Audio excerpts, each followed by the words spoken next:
Selamat sore Bapak-Bapak semua. Puji Tuhan kita dapat bersama-sama untuk memuji dan memuliakan nama Tuhan di dalam kelompok kaum pria.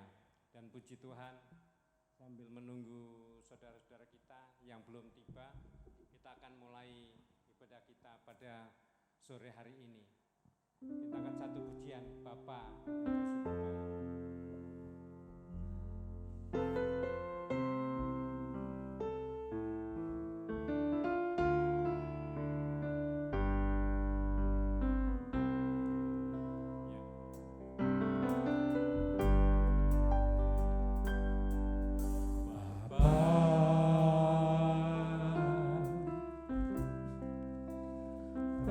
Engkau sungguh baik. Engkau sungguh baik.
besar setiamu.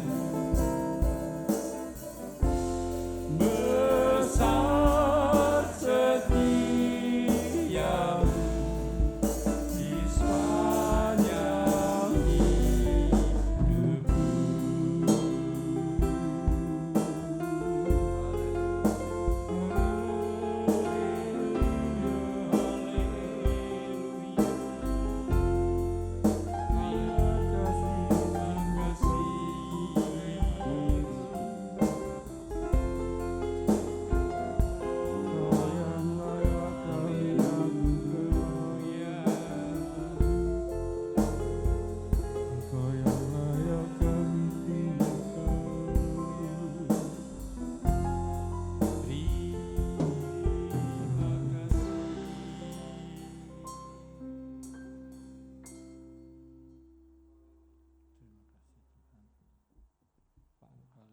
Terima kasih Bapa, terima kasih atas segala kasih kebaikan-Mu, penyertaan-Mu, serta limpahan berkat yang Kau berikan di dalam kehidupan kami.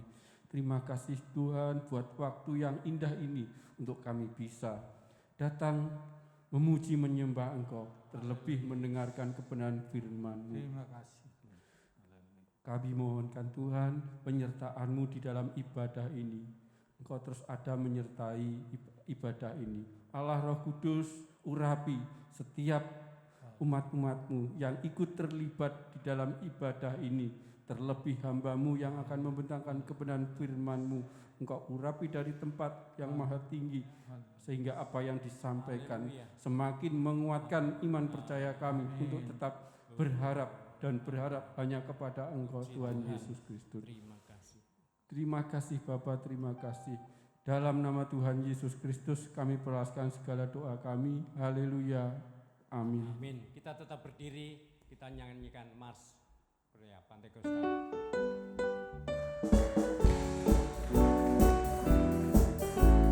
Ya. Kami pria Pantekosta maju bersama turut panggilannya, bersatu padu dalam kasih Tuhan, membangun gerejanya. Kami pria Pantekosta layani Tuhan, gereja dan keluarga, kobarkan semangat, sebarkan firman-Nya bagi Kristus Raja.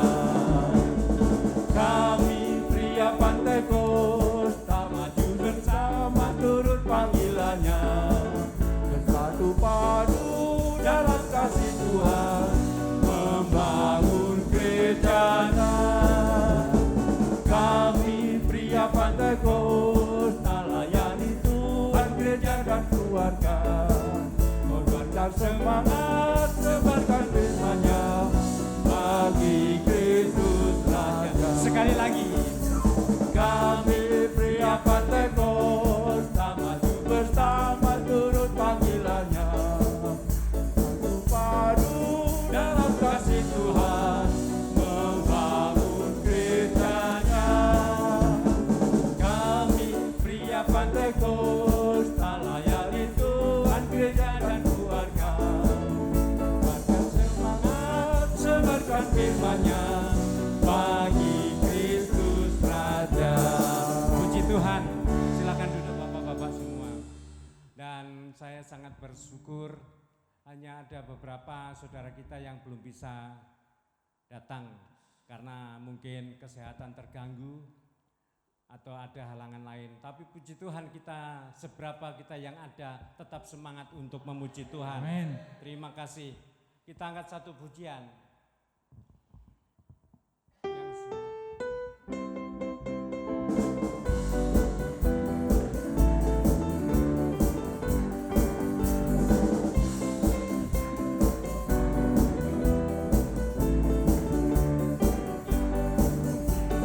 Yesus itulah satu-satunya penolongku yang sungguh. Dia berjanji akan kembali angkat kita semua. Haleluya, puji Tuhan, upahmu besar di surga. Haleluya, puji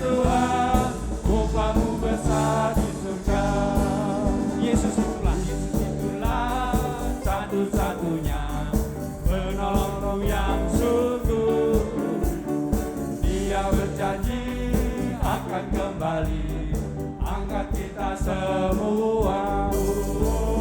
Haleluya, puji Tuhan, upahmu besar di surga. Haleluya, puji Tuhan, upahmu besar di surga. Yesus itulah satu-satunya. Yesus itulah satu-satunya penolong yang sungguh. Dia berjanji akan kembali angkat kita semua. Haleluya, puji Tuhan, upahmu besar di surga. Haleluya, puji Tuhan, upahmu besar di surga. Sekali, Yesus itulah satu-satunya penolong yang sungguh.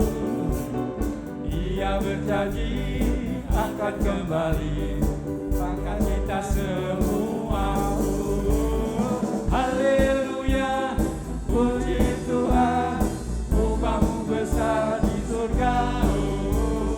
Haleluya, puji Tuhan, upahmu besar di surga. Puji Tuhan, hanya itulah yang menjadi andalan kita, apapun keadaan kita, dan tetap kita mengiring Tuhan. Untung kita di dalam Tuhan Yesus. Kita angkat satu pujian, laiki berjagu.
saya berikan waktu untuk maju ke depan. Sambil kita menunggu bapak-bapak yang mau bersaksi, kita angkat satu pujian, Tuhan Yesus yang cinta saya. Mungkin masih ingat sebagian.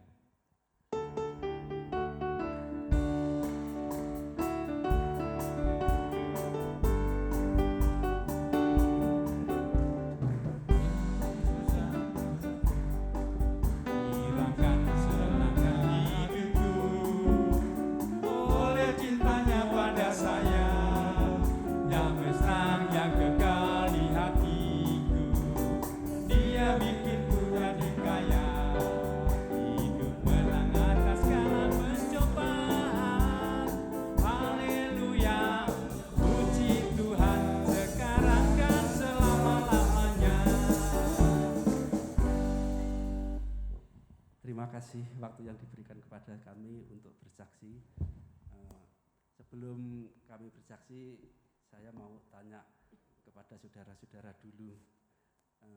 Saudara-saudara bergereja selama ini tentunya pasti kuasa Tuhan ada di dalam hati saudara, ya? Amin. Memang betul saudara-saudara bahwa kuasa Tuhan ada di dalam hati kita, dalam diri kita.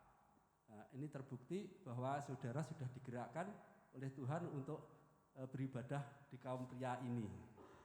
Dan ini saya mau bersaksi saudara, waktu itu saya ada di Rejo Tangan, mengunjungi mertua saya sedang sakit parah. Nah kebetulan di situ lingkungannya memang dekat musola. Kalau musola bunga mesti keras sekali.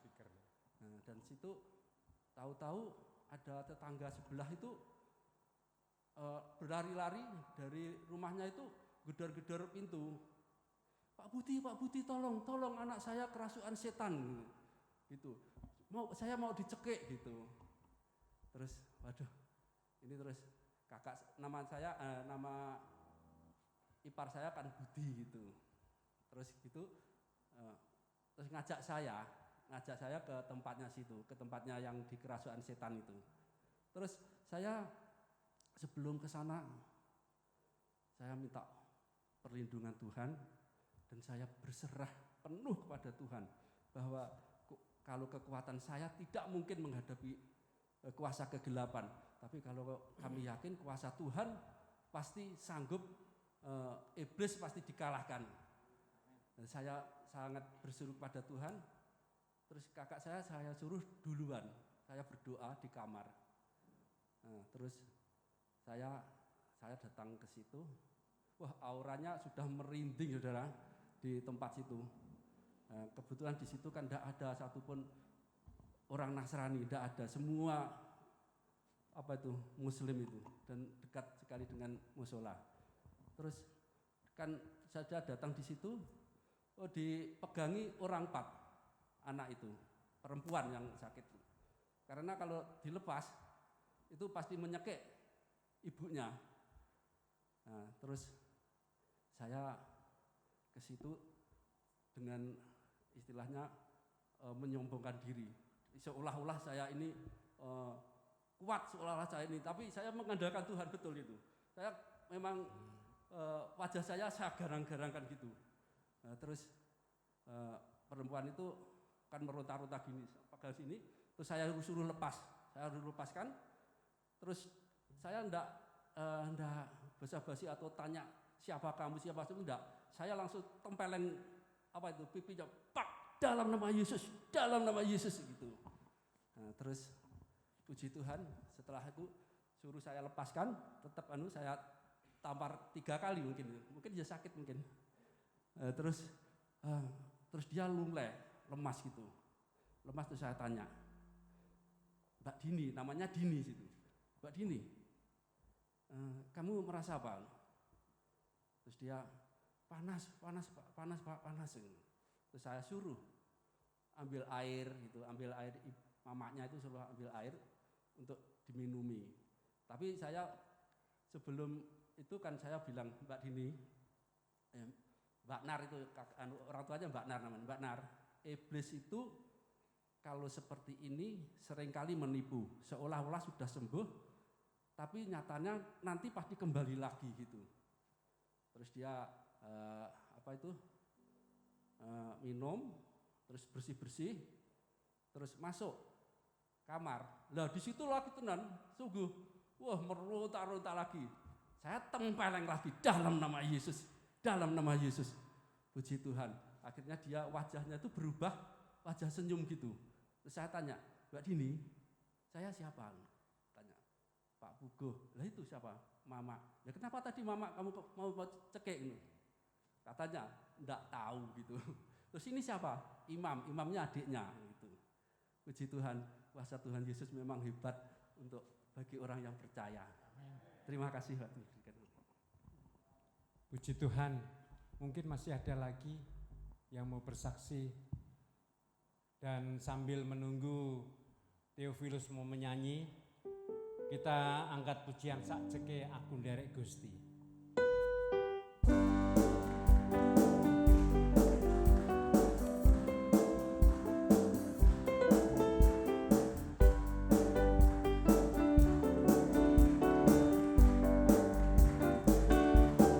Sajake aku nderek Gusti, uripku tansah diberkahi, hatiku ayem tentrem, uripku tambah seneng, kabeh itu Gusti Yesus kang maringi. Sajake aku nderek Gusti, uripku tansah diberkahi, hatiku ayem tentrem, uripku tambah seneng, kabeh iku Gusti Yesus kang maringi. Matur nuwun, matur nuwun, matur nuwun Gusti Yesus, kula matur nuwun. Matur nuwun, matur nuwun, matur nuwun Gusti Yesus, kula matur nuwun.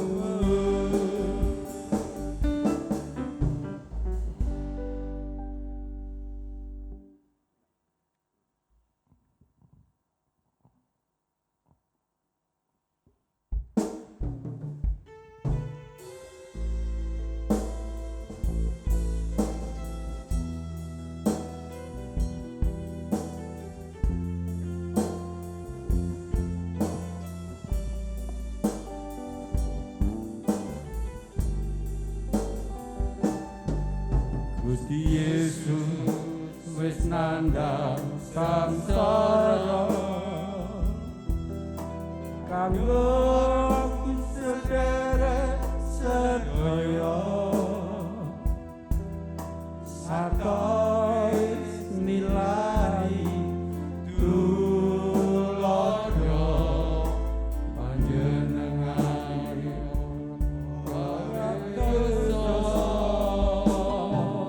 Gusti Yesus wis nandhang samsara, kanggo tumrap wong sing pracaya,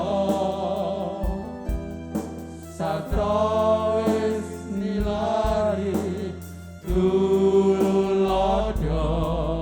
lan ora tinemu citra. Gusti Yesus badhe rawuh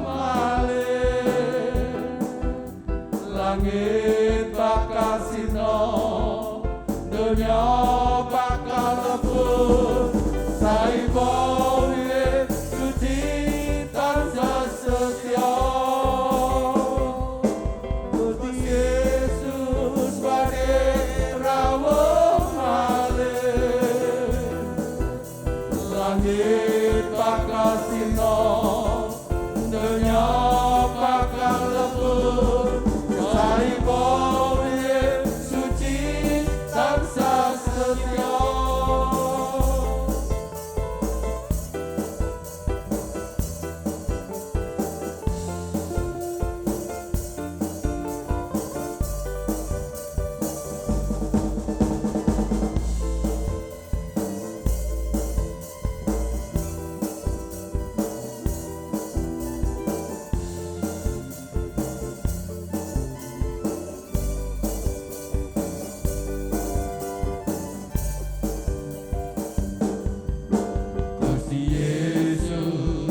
Nandang samsara kanggo aku sederek sedaya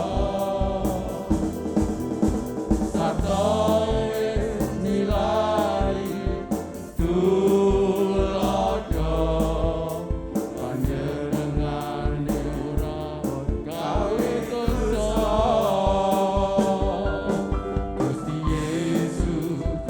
Nandang sengsara kanggo wong sing pracaya sarta wis nilai tulodo lan ora tinemu citra. Gusti Yesus rawuh malih langit bakal sino dunya bakal lebur saibone suci tansah setya. Gusti Yesus badhe rawuh malih langit bakal sino dunya bakal lebur saibone suci tansah setya. Saibone suci tansah setya. Saibone suci tansah setya.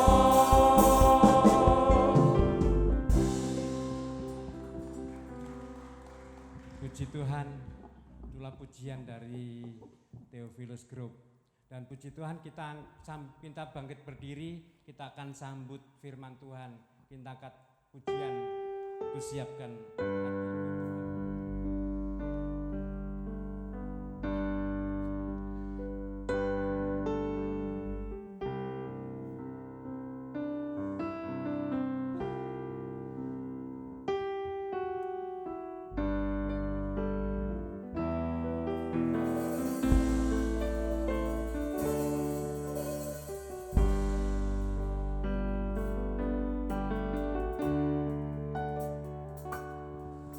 Kusiapkan hatiku Tuhan untuk dengar firman-Mu saat ini.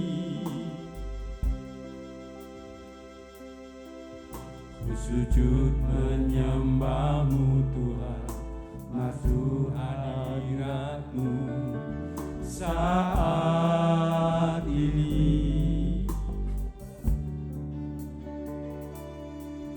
Curahkan urapan-Mu Tuhan bagi jemaat-Mu saat ini. Ku siapkan hatiku Tuhan, ku dengar firman-Mu.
kami para pria yang ada di tempat ini. Kami bersyukur, kami berterima kasih buat segala kebaikan dan kemurahan-Mu atas hidup kami.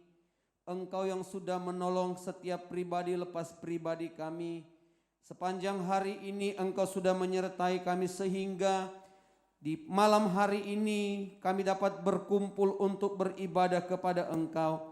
Dan saat ini Tuhan, siaplah hati kami untuk kami mendengar, untuk kami menerima firman-Mu, untuk kami diajar, dibekali oleh firman-Mu yang selalu menjadi kekuatan penuntun dalam setiap tingkah laku kami sebagai seorang pemimpin, sebagai seorang pria di tengah-tengah keluarga dan rumah tangga kami Tuhan. Terima kasih Tuhan, urapi hamba-Mu, urapi kami semua, dan biarlah firman Tuhan akan senantiasa hidup di dalam kehidupan kami. Terpujilah Engkau Tuhan, kami alaskan doa kami dan kami siap mendengarkan firman-Mu di dalam nama Tuhan Yesus Kristus. Haleluya. Amin. Puji Tuhan, silakan duduk bapak-bapak yang dikasih dalam Tuhan. Haleluya.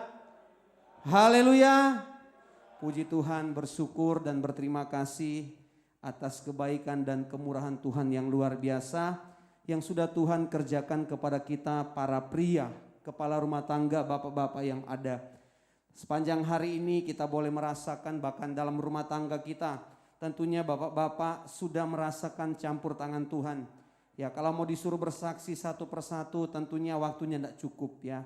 Ya, diwakili oleh Bapak Pugu menceritakan bagaimana campur tangan Tuhan yang boleh memakai Pak Pugu ya untuk dapat menjadi berkat ketika ada seorang yang dirasuk setan ya.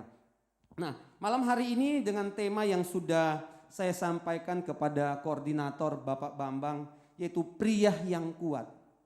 Ya, ketika saya ditanya temanya apa? Saya berdoa, Tuhan apa temanya?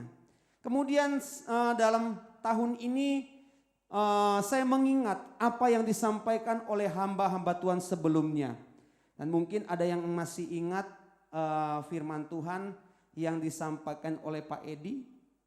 Ada yang masih ingat? Ya, Asma. Masih ingat ya? Masih ingat ada apa? Ada perumpamaannya ya. Ya, bagaimana kita itu disuruh dikasih stick es. Saya pikir waktu dikasih stick es kita nanti ngambil es sendiri-sendiri ya. Ternyata itu menjadi simulasi. Simulasi dari Bapak Edi dan di situ saya diberkati. Ya, ketika dikasih kesempatan ada yang bisa menyampaikan ya, mempresentasikan setiap kelompok-kelompok yang ada, dan kebetulan kelompok kami itu ada bersama dengan Bapak Gembala ya. Kelompok kami kemudian waktu di sana ya kita diajar jujur. Pokoknya sticknya itu enggak usah banyak ngomong. Ya pokoknya ditaruh. Dan di akhir daripada simulasi itu ada satu berkat yang luar biasa. Ketika kita sudah ngasih beban-beban yang ada ya. Sudah dikasih satu persatu. Ya kita dikasih beberapa beban. Ada 4 kalau enggak salah. Dari mangkok, kemudian di mangkok itu ditaruh. Ya kemudian kami lihat, waduh ini kayaknya dasarnya ini kayaknya kurang kuat, kurang kokoh. Nah dari situ ketika tahu dasarnya kokoh, ya ini yang harus kita pelajari bahwa ketika kita sudah tahu ada kesalahan, kita jangan meneruskan kesalahan itu, amin. Akhirnya saya lihat bagaimana dan kami berembuk bagaimana caranya ya. Taruh di tengah pasti ambruk, ya mana kelompoknya kami, saya Bapak Gembala, Pak Budi ya waktu itu ya. Pak Budi satu lagi siapa ya? Kalau taruh di tengah ambruk, akhirnya kasih di mana? Taruh di pojok. Ya karena Pak Edi tidak pernah menyarankan taruh di mana, taruh di samping. Saya taruh di samping. Nah ketika taruh di samping di segitiganya masih kuat. Nah kemudian Bapak Edi menyampaikan banyak hal. Setelah itu suruh tambah. Nah waktu nambah. Nah di sini kita dituntut bagaimana kita harus berpikir dan bijaksana. Ketika sudah ada kesalahan yang terjadi di awal, jangan pernah terus meneruskan kesalahan yang terjadi. Akhirnya kita ditantang bagaimana supaya semakin banyak. Kita memang tidak pernah minta beban kita itu banyak, tidak pernah kita minta. Tetapi di situ saya belajar begini, iya kita kalau sudah tahu salah, yuk jangan diteruskan. Akhirnya ketika ditambah sampai cari akuanya itu sudah ndak ada dan masih mampu untuk nahan. Kenapa? Tidak melakukan atau tidak melanjutkan kesalahan yang ada pada hal yang awal. Nah, Bapak yang kasih dalam Tuhan, dari simulasi ini saya diberkati dan pada hari Kamis, 2 Kamis yang lalu, ya memang saya tidak hadir dalam ibadah pada saat itu, tetapi saya juga ketika melihat firman Allah yang disampaikan oleh Bapak Gembala, saya katakan begini, wah ini dari Pak Edi kok ke Pak Gembala nyambung ya. Nyambungnya kenapa? Bahwa dalam kehidupan kita ini ada saat Allah mengizinkan kita alami penderitaan. Nah, di tengah-tengah penderitaan itu disampaikan ada 2 poin yang disampaikan Bapak Gembala. Masih ingat ya 2 poin itu? Masih ingat? Ada yang masih ingat? Mungkin bisa maju ke depan untuk menyampaikan 2 poin yang disampaikan oleh Bapak Gembala. Lupa ingat ya? Ya, poin pertama diperkuat dengan kesaksian dari Bapak Wiyoto, ya. Kemudian poin yang kedua diperkuat dengan kesaksian Bapak Widi. Ya, saya melihat ini ya enaknya kita kalau sudah ada sudah ada YouTube ya. Kalau lupa, apalagi kami pengkhotbah itu mendapat bantuan. Jadi bisa kita melihat. Nah, poin yang pertama ya, bukan mengingatkan ya. Kalau Bapak ingat poin yang pertama, di tengah-tengah penderitaan akan membuat kita sadar bahwa dalam penderitaan itu ada yang namanya kedaulatan Tuhan. Benar ya Pak Gembala ya? Yang kedua, di tengah-tengah penderitaan kita akan mengerti bahwa di sana ada hikmat dari Tuhan. Nah, ketika saya mempelajari dan saya merenungkan tentang ayat ini yang diangkat juga oleh Ayub. Ya, dalam firman Allah pada 2 minggu yang lalu. Ya, saya mengangkat tentang Ayub ini. Ya, jujur ketika saya mengambil ilustrasi Ayub, saya belum melihat khotbah Bapak Gembala. Ya, tetapi ketika saya melihat bahwa untuk kita bisa mengerti yang namanya kedaulatan Tuhan, untuk kita bisa memiliki yang namanya hikmat di tengah penderitaan. Karena jujur penderitaan itu tidak ada satu kaum pria yang berdoa begini, Tuhan kirimkan penderitaan bagi keluarga saya. Tidak ada kaum pria yang berdoa demikian. Tidak ada satu manusia pun di dunia ini ketika dia dalam saat teduh meminta gini, Tuhan kalau boleh hari ini saya dikasih pergumulan yang berat. Tidak ada. Setiap doa kita pastinya apa? Seperti doa Bapa kami. Ya, jauhkanlah kami daripada yang jahat. Itu doa kita. Ya, jauhkanlah kita dari segala pencobaan. Nah, untuk kita bisa memiliki dan mengerti akan yang namanya kedaulatan Tuhan, kita butuh yang namanya kekuatan. Karena bicara kedaulatan Tuhan tidak ada satu manusia yang bisa menentang. Kalau Tuhan sudah berdaulat ya itu yang terjadi. Kita tidak bisa protes, Tuhan jangan seperti ini, tidak bisa. Kalaupun mungkin Ayub bisa protes, Ayub akan katakan Tuhan tidak mau saya. Tetapi dalam ilustrasi sana diangkat bagaimana Ayub dengan segala keterbatasannya, Ayub dengan segala hidupnya, dia menerima akan kedaulatan Tuhan. Nah, di kesempatan malam hari ini, bicara tentang pria yang kuat, kita akan belajar dalam surat 2 Timotius pasalnya yang kedua. 2 Timotius pasal yang kedua ayat yang ke-1 sampai ayat yang ke-7. Ya, 2 Timotius pasal yang kedua ayat yang ke-1 sampai ayat yang ke-7. Ya, ini menjadi firman yang boleh dikatakan tidak mau terjadi bagi kita. Kenapa? Karena dalam perikop itu diberikan judul panggilan untuk ikut menderita.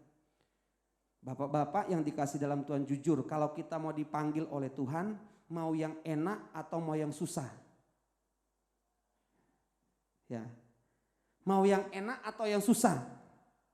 Enak pastinya ya. Kalau bapak-bapak dipanggil oleh Bapak Gembala, ayo kaum pria kita mau pergi ke pantai untuk kita makan-makan. Mau semua? Mau. Tapi ayo bapak-bapak kita mau ke pantai untuk kita tenggelam bersama. Mau? Nggak mau. Wong mau ke pantai tentunya kita bersenang-senang, bukan kita mau menderita. Tetapi di sini kita akan belajar bagaimana Paulus dia memberikan nasihat kepada seorang pemuda, seorang pengerja, seorang pelayan yang menjadi pelayan yang setia, yang ikut bekerja bersama dengan Paulus dalam penginjilan. Dalam ayat yang ke-1 saya bacakan bagi bapak-bapak. 2 Timotius pasal yang kedua ayat yang ke-1. Sebab itu hai anakku, jadilah kuat oleh kasih karunia dalam Kristus Yesus. Ini menjadi satu dorongan, menjadi satu nasihat kepada seorang anak muda. Timotius dipercayakan Tuhan bersama dengan Paulus sebagai orang tua rohaninya untuk melayani di berbagai-bagai tempat. Dan pada saat itu Timotius diberikan nasihat oleh Rasul Paulus, hai anakku, jadilah kuat oleh kasih karunia dalam Kristus. Ketika bapak-bapak menasihati anak-anak, kamu harus kuat ya. Kamu harus kuat. Berarti anak itu akan alami goncangan, akan alami persoalan, benar? Ketika kita menasihati anak kita, hati-hati di perjalanan banyak orang atau banyak yang bisa melakukan kejahatan. Akan ada sesuatu yang terjadi dan ini yang dinasihatkan kepada Timotius, dia harus kuat. Kenapa? Karena di tengah-tengah pelayanan yang akan dikerjakan oleh Timotius, Timotius akan menghadapi berbagai-bagai persoalan. Sama dalam keluarga kita dipanggil sebagai pelayan. Bapak-bapak, kita semua ini dipanggil oleh Tuhan dalam keluarga kita ini menjadi pelayan dalam keluarga. Amin. Ya, kita sekalipun kita sebagai kepala keluarga, kepala rumah tangga, kita ini adalah pelayan bagi keluarga kita. Karena kepala rumah tangga itu dalam firman Allah digambarkan sebagai seorang imam. Ada beberapa tugas imam. Salah satu tugas imam adalah mempersembahkan korban, mengatur mezbah persembahan, berdoa bagi umatnya. Ini tugas imam. Dan kita sebagai bapak-bapak yang dipanggil Tuhan, kita harus melayani dengan segenap hati di tengah-tengah keluarga kita. Membangun mezbah doa, mendoakan setiap jemaat kita. Siapa jemaat kita? Istri, anak, yang sudah punya mantu, ada mantu, yang sudah punya cucu, ada cucu.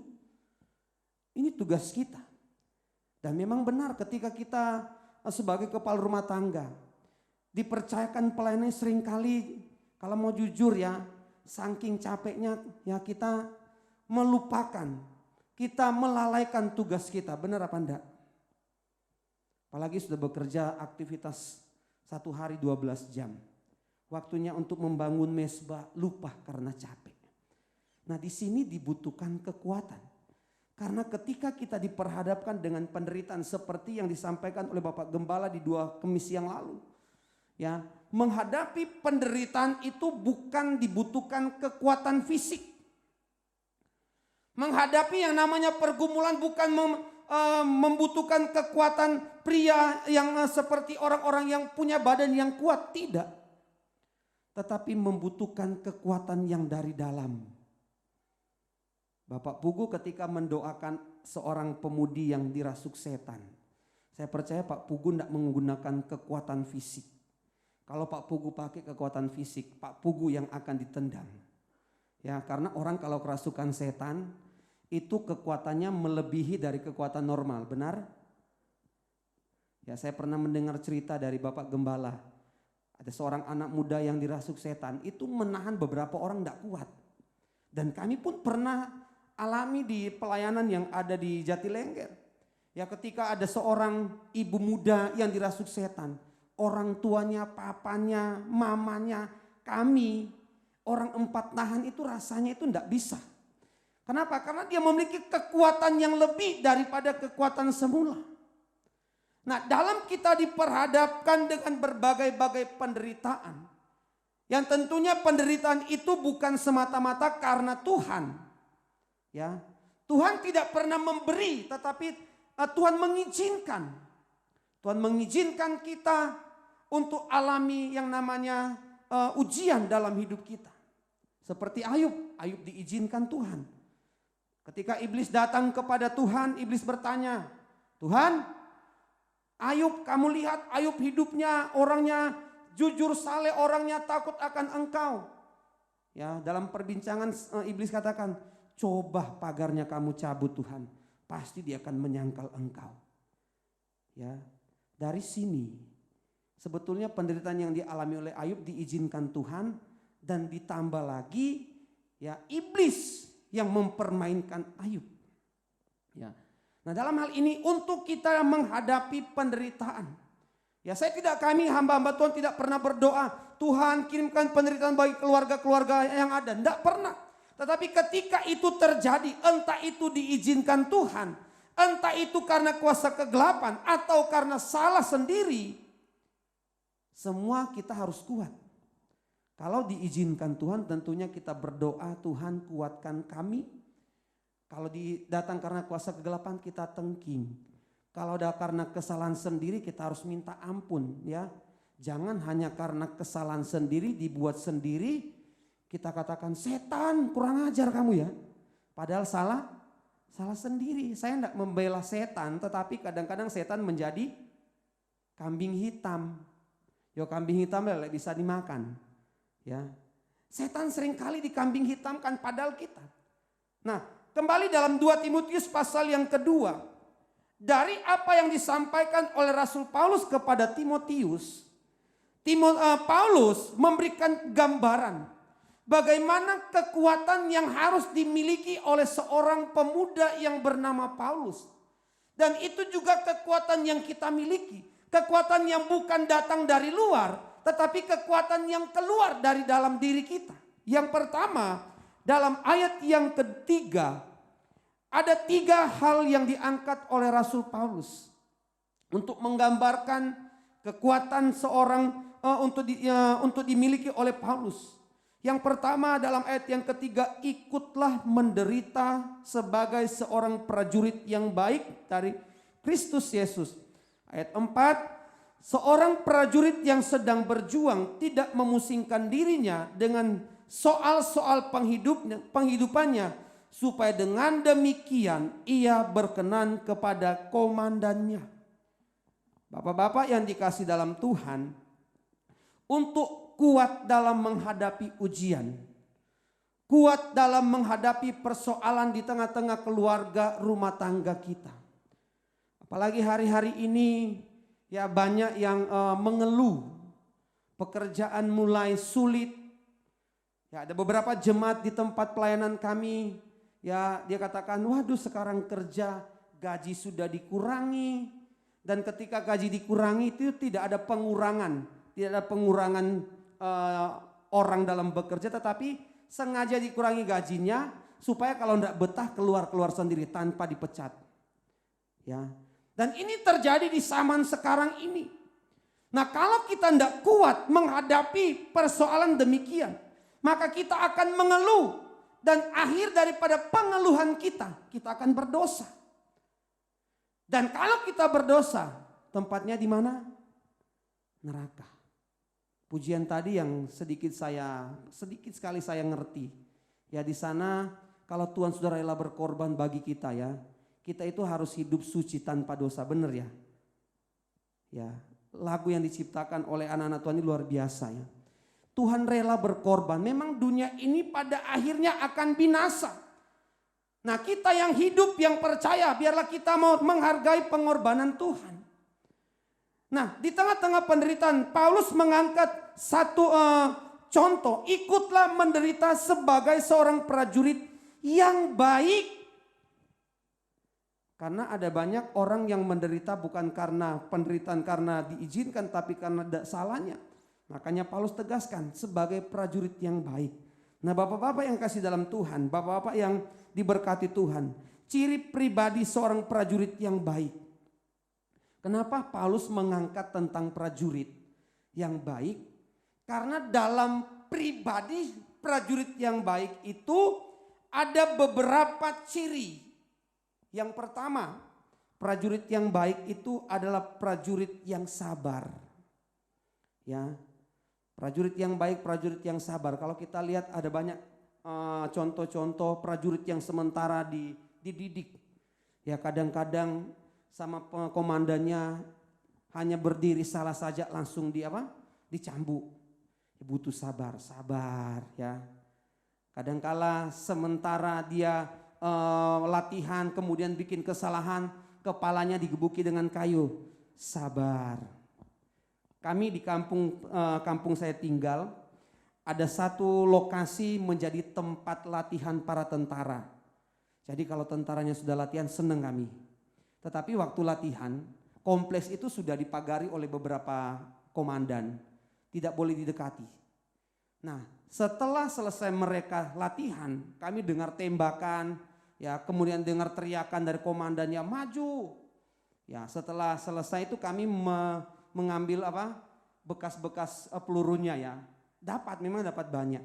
Dan satu saat karena namanya prajurit dididik, ternyata mereka itu lari dari kesatuan. Artinya dari kelompoknya mereka berpisah. Kemana? Ke rumah masyarakat cari makan.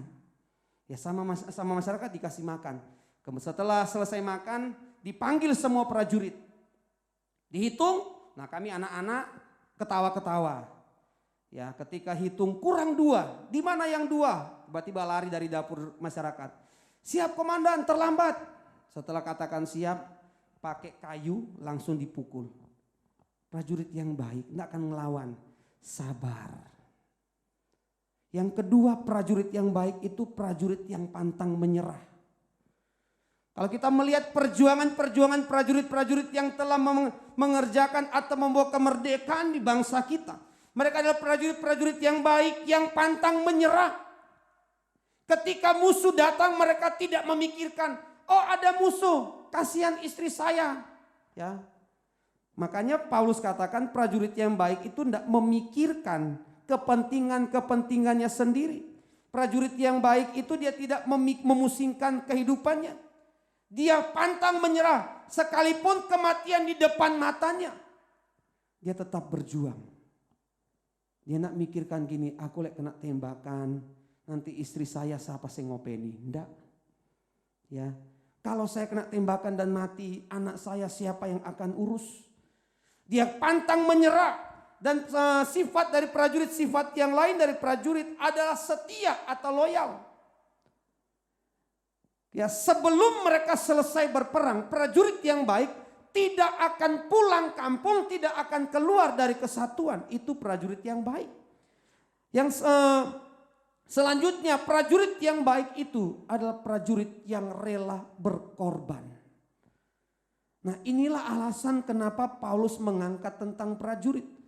Ternyata untuk Paulus, untuk Timotius menjadi kuat, harus punya sifat sabar, harus punya sifat pantang menyerah, harus punya kesetiaan dan rela berkorban. Nah, orang yang kuat adalah orang yang sabar. Amin. Bapak-bapak mau sabar? Ya, sabar ya. Harus pantang menyerah. Setia kepada keluarga, istri dan anak-anak. Ya, rela berkorban. Rela berkorban contohnya begini ya. Ini pasti sudah dipraktekkan bapak-bapak. Ya, ketika di meja makan mungkin ayamnya tinggal 2. Dan yang makan itu orang 4. 2 anak dan istri satu-satunya. Ya, rela berkorban itu bapak-bapak yang harus makan 2 ayamnya. Benar? Tentunya tidak ya. Bapak yang baik dia akan katakan, ayo ayo cayu makan aja ikannya. Loh papa, oh papa sudah kenyang ya. Padahal dalam perasaannya perutnya gujuk gitu ya. Ini rela berkorban. Anak sudah tidur, orang tua masih bangun mengerjakan pekerjaan yang ada. Ini rela berkorban. Ya, mendoakan anak yang sudah tidur padahal orang tuanya banyak kerepotan. Ini rela berkorban. Rela berkorban ngantar anak ke sekolah. Ini rela berkorban. Nah, kalau kita mau kuat di tengah-tengah persoalan yang datang silih berganti, punya sikap sifat seperti seorang prajurit, sabar, pantang menyerah, setia, rela berkorban. Yang kedua yang diangkat oleh Rasul Paulus, yaitu ayat yang kelima. Seorang olahragawan hanya dapat memperoleh mahkota sebagai juara apabila ia bertanding menurut peraturan-peraturan olahraga. Sikap yang kedua untuk kita kuat, yang harus ada dalam kehidupan kita adalah sikap seperti seorang olahragawan. Apa yang dapat kita lihat dari sikap seorang olahragawan? Untuk kita kuat di tengah-tengah badai, kuat sebagai seorang pemimpin, kuat sebagai seorang pria. Seorang olahragawan adalah seorang yang memiliki sikap atau sifat yang tertib. Ya, di dalam ketertiban itu dia akan menjaga pola makan, menjaga kesehatan. Nah, ini yang kadangkala dilupakan oleh bapak-bapak, termasuk saya tentunya ya. Kita kalau sudah lihat makanan enak, apalagi favorit kita, padahal di umur-umur seperti kita mungkin yang sudah mau dekat 40, sudah disarankan pola makannya diatur atau dijaga, benar? Tapi ketika lihat makanan yang menjadi favorit, kadang-kadang kita ngomong apa? Wes bablas saya, engkau gampang ya gitu ya, engkau gampang. Seorang atlet dia tidak akan menggampangkan hal-hal yang ada. Dia akan tetap menjaga pola makan. Olahragawan yang baik. Yang kedua dari sikap olahragawan, dia mengikuti aturan. Mengikuti aturan yang ada. Supaya apa? Supaya dia bisa memperoleh mahkota. Supaya apa? Supaya dia tetap kuat. Nah, kalau seorang olahragawan tidak mengikuti aturan, bisa enggak dia mendapat juara? Enggak bisa.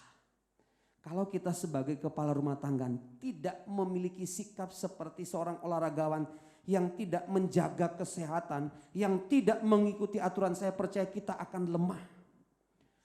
Seorang olahragawan adalah dia selalu memiliki ketekunan dan kedisiplinan.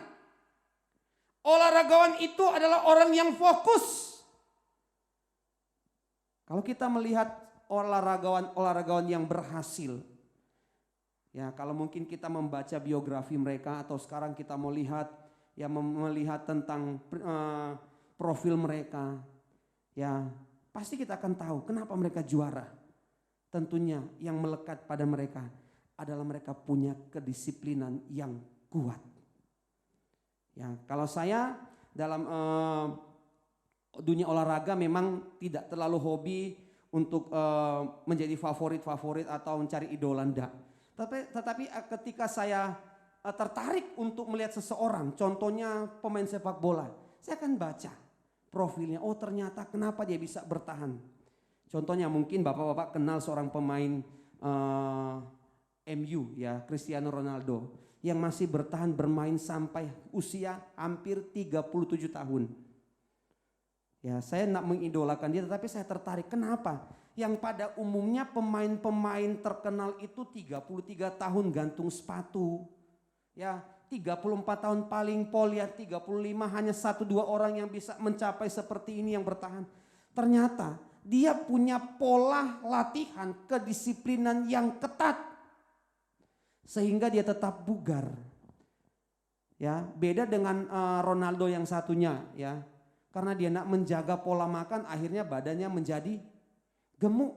Dan ternyata di dunia olahragawan, di dunia olahraga pada umumnya, berat badan itu sangat menentukan. 1 kilo saja dia naik, mempengaruhi stamina, mempengaruhi yang namanya penampilannya. Apalagi dia lari, keberatan 1 kilo, larinya berkurang. Seorang olahragawan punya kedisiplinan. Nah, sebagai pria-pria yang diberkati Tuhan, kedisiplinan kita di tengah-tengah menghadapi badai, apa kedisiplinan kita? Kita mau tetap setia, rajin berdoa dan membaca Alkitab. Amin. Ini kedisiplinan kita. Kenapa? Karena hanya dengan berdoa, membaca firman, membangun hubungan dengan Tuhan, maka kita akan kuat. Kita tidak bisa mengandalkan, oh saya pria, Memang pria dikenal dengan kekuatan ototnya. Tetapi belum tentu kekuatan dari dalam itu ada pada pria. Buktinya apa? Dibandingkan dengan ibu-ibu ketika menghadapi masalah. Kuat mana? Emak-emak atau bapak-bapak? Jujur emak-emak yang kuat ya. Mereka tidak mengandalkan kekuatan fisik. Tapi mereka mengandalkan yang namanya yang dari dalam. Ya. Yang ketiga ya, yang terakhir yang diangkat oleh Paulus yaitu petani dalam ayat yang ke-6 2 Timotius pasal yang kedua. Seorang petani yang bekerja keras haruslah yang pertama menikmati hasilnya. Yang ketiga petani. Apa yang dapat kita lihat daripada seorang petani? Seorang petani adalah seorang yang tidak malas. Petani ini adalah petani yang tidak malas. Yang namanya petani, tidak ada petani yang benar-benar petani baik. Matahari sudah terbit baru ke sawah, tidak ada. Ya, di sini pasti tahu bertani. Ya, dan pasti ada yang petani tulen. Ya, tidak ada orang yang seorang petani itu nanti ke sawah. Kalau saya dulu ya, yang saya tahu, kalau saya diperintahkan oleh mama papa saya, kamu ke sawah untuk musir burung yang sudah ada di padi yang tumbuh. Enggak ada saya gini, oh ya nanti jam 7 saya berangkat. Saya akan diketawain orang-orang. Kenapa? Karena burung itu 4:30 itu sudah cari makan, sudah bersarang di atas padi. Jadi sebelum matahari keluar itu petaninya sudah ada. Jadi sikap yang harus kita miliki untuk kita kuat. Jangan pernah ada kemalasan dalam hidup kita. Malas berdoa, malas ke gereja. Karena orang yang malas tidak akan mengalami pertolongan dari Tuhan. Amin. Karena firman Allah katakan dalam Amsal pasal yang ke-15 ayat 19. Amsal 15 ayat 19. Jalan si pemalas seperti pagar duri, tetapi jalan orang jujur adalah rata. Pemalas itu seperti pagar duri. Tahu ya pagar duri ya? Ya kalau orang dari pagar duri tidak jadi berkat. Jadi bapak-bapak yang dikasih dalam Tuhan, untuk kita kuat. Yang pertama, miliki sikap seorang prajurit. Yang punya sikap yang tidak mudah menyerah. Yang sabar, yang tabah, yang setia. Sikap seorang olahragawan yang memiliki sikap menjaga pola makan, menjaga kesehatan. Bahkan juga punya kedisiplinan. Ya, punya juga yang namanya fokus.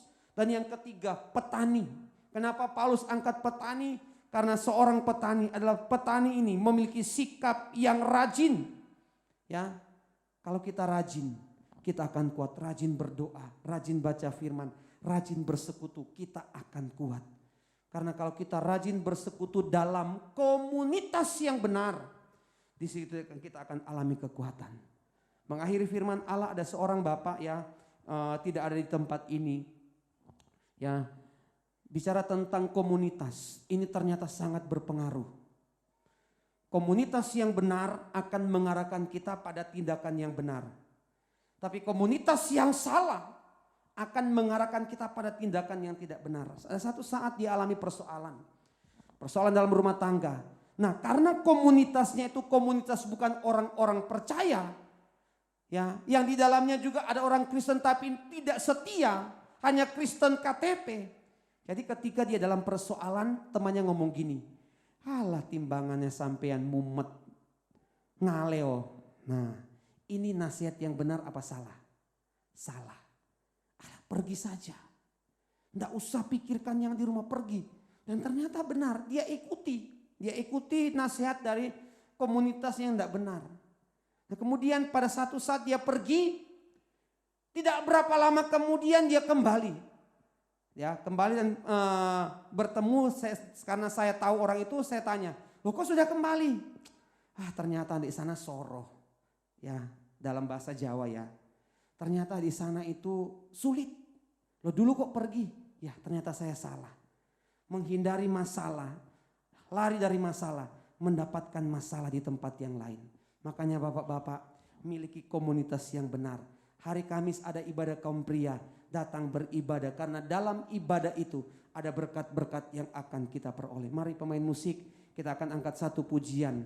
Ya, kita akan angkat satu pujian. Bukan dengan kekuatanku, ku dapat jalani hidupku. Tanpa Tuhan yang di sampingku, ku tak mampu sendiri. Engkaulah kuatku yang selalu memberikan kemenangan dalam hidup kita. Terima kasih Tuhan.